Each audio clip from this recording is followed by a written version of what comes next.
Okay, so we're going to play as a ranger here. This is a place that overlooks the entire valley.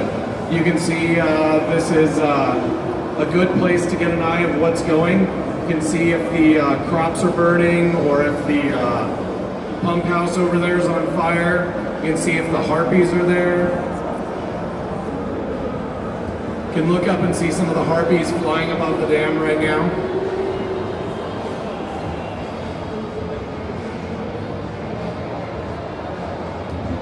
So let's go out on our tour of Queensdale.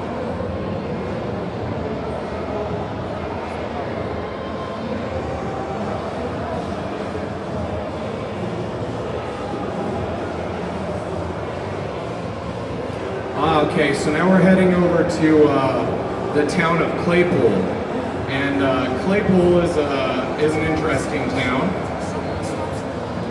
Oh, looks like somebody's having problems with some rustlers. Bandits have taken over his ranch. Okay, we also have some Scrit thieves in the area. It looks like you can see there's 2 events actually up there right now. You'll notice our rangers got their bear pad out. I get a feeling Matthew is lost.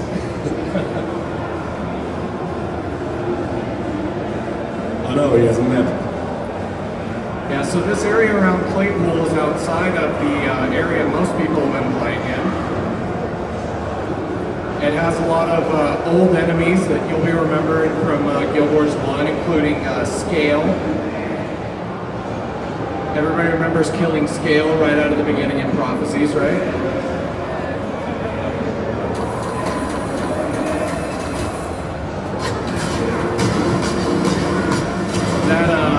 Wave of water that just showed up was an elementalist healing and damaging enemies.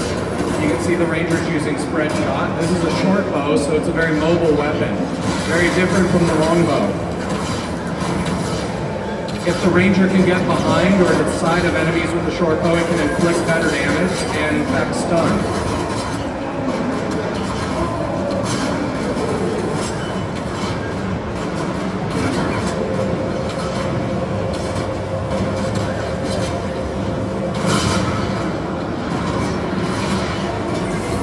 One thing you can see here is like, you see this red border around the screen. Like, we want to make our combat very visual, so you really get a visual feedback on what's happening. So you see that red border which showed you that your hit points are getting low, so you get a visual indicator of that as well. Yeah, now the ranger's reviving their bear pet. You could see an elementalist came in breathing fire there really, just before that.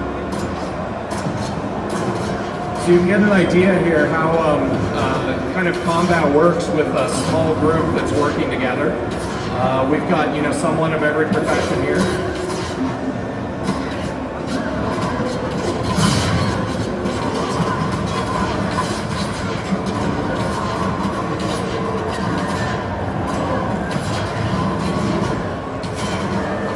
One thing to note about the ranger has a lot of control over their pets. You can see that panel there in the bottom corner. If Matthew wanted to, he could click on that thing that looks like a little paw, and he could bring that panel up and rename his pet. He can also, as he plays with his pet, he can unlock new abilities, new slots to drag abilities to. You can see that bear's got a lot of abilities. And once he unlocks those slots, he can kind of customize how his bear plays.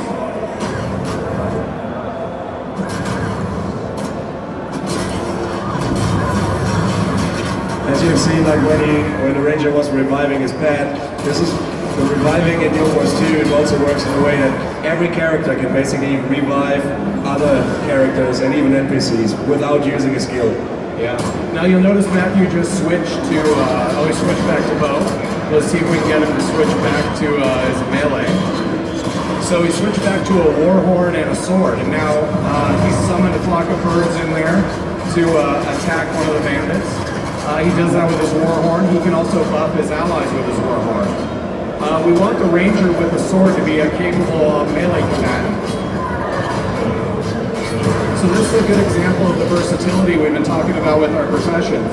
Matthew can take a look at what the combat situation on the battlefield wants him to do, and he can swap to that. So if he needs to support his allies, he can switch to that war horn.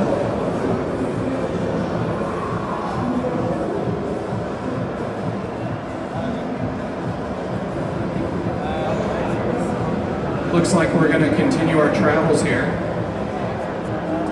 We're in an area called the God's Lost Swamp, so that's where the Shadow Behemoth that I think you guys have seen in other demos is.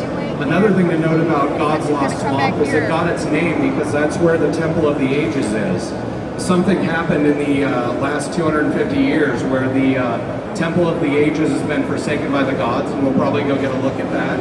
But as you can see now, we've got some of our big oat carts here. They've made it mad.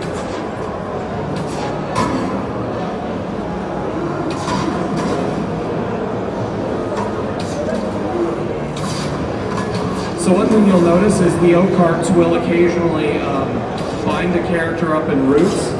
Those roots are an attackable object. Other players can destroy the roots to free their friends. This is one of the things we want to do in the game, is build lots of teamwork in the game.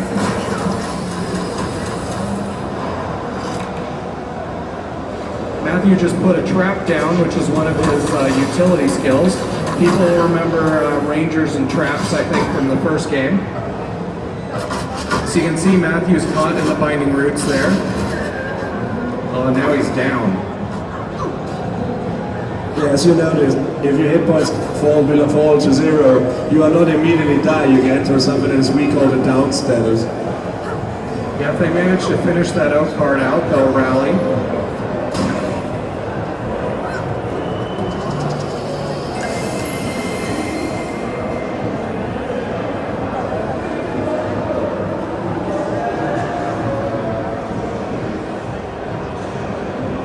So I think we're going to go take a closer look at the swamp and the Temple of the Ages.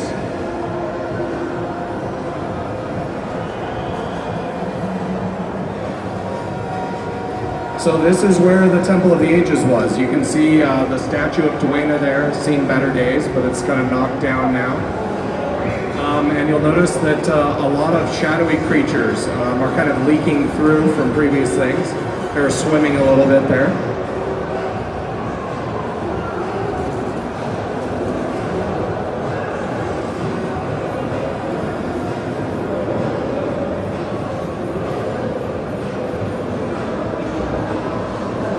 There we go with a little bit of underwater. You can see submerged statues from some of the other gods.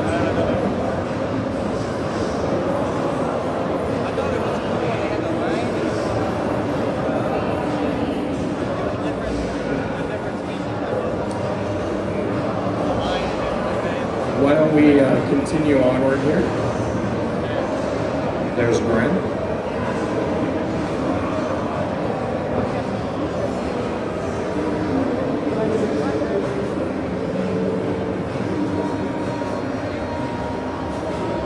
We got like 5 minutes left. Okay. So this is a monastery in here. You guys might have seen this in some of our videos.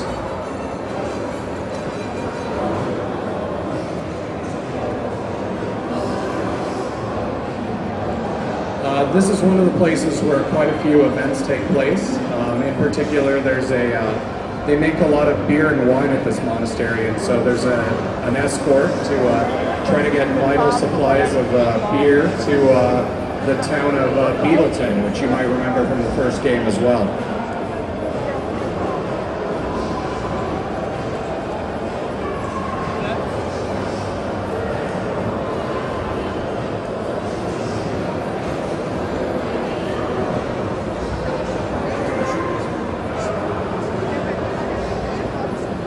This is someone asking us to protect the brew shipment. As you can see, the speech bubbles, all of this also has audio. Guild Wars 2 is extensively voiced. We have like the equivalent of 60 feature-length movies of voice acting in this game.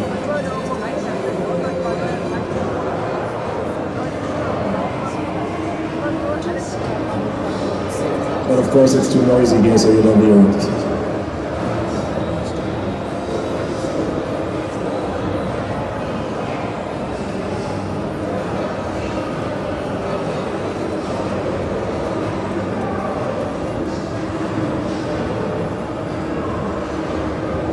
So in order to get to Beetleton, they have to travel to the edge of the swamp and go through the swamp a little bit. And you can see they'll be attacked along the way. This is a good example of our event system and how it's dynamic. So you know, you don't have to be present when this escort event is kicked off. Anybody can come along in the middle of it, stumble across it, and help out.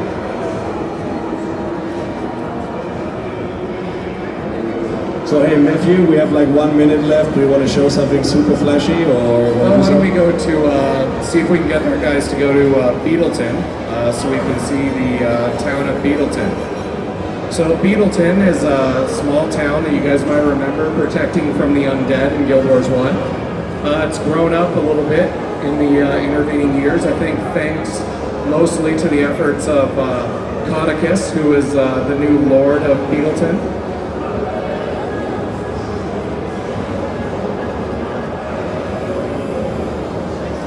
Codicus is a very important character. He's the minister who is responsible for the big carnival in Divinity's Reach. And as a very important person, he has a statue of himself erected in the middle of town. You can maybe go take a look at that. You can see his mansion there in the background. That mansion is actually, we haven't talked about our dungeons a whole lot, but that mansion is actually the site of one of our dungeons. Codicus has a big party there, and things don't go quite well.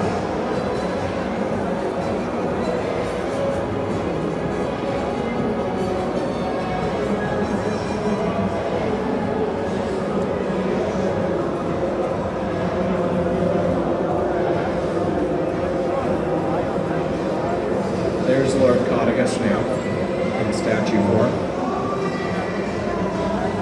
Okay, I think that's all the time we actually have for the demo. Yeah, unfortunately.